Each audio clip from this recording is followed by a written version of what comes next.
সবার প্রিয় ভর্তা নিয়ে চলে আসলাম। আজকে দুপুরে আলু ভর্তা খাওয়ার খুব ইচ্ছে করছিল, তাই জন্য আলু সিদ্ধ করে নিয়ে এইবার সেই প্রিয় বাটনিতে আলুগুলো ম্যাশ করে নিচ্ছিলাম। খুব ইজিলি ম্যাশ হয়ে যাচ্ছিল।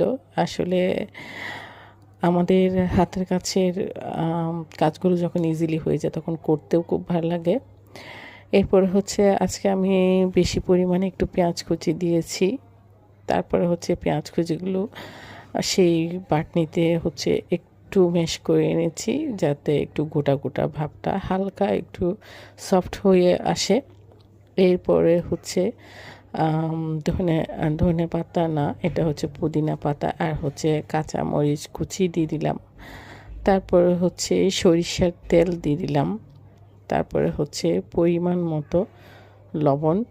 আজকে আমি কিন্তু চিলি ফ্লেক্স দিই নাই, আজকে কিন্তু কাঁচা মরিচ দিয়েই করতেছি। সবগুলো উপকরণ দেওয়ার পরে আবার সেই বাটনিতে একটু সব কিছুর সাথে ভালো মতো মিশিয়ে নিয়েছিলাম। আমার সব কিছু মেশানো হয়ে গেছে। মজাদার সেই সবার প্রিয় আলু ভর্তা।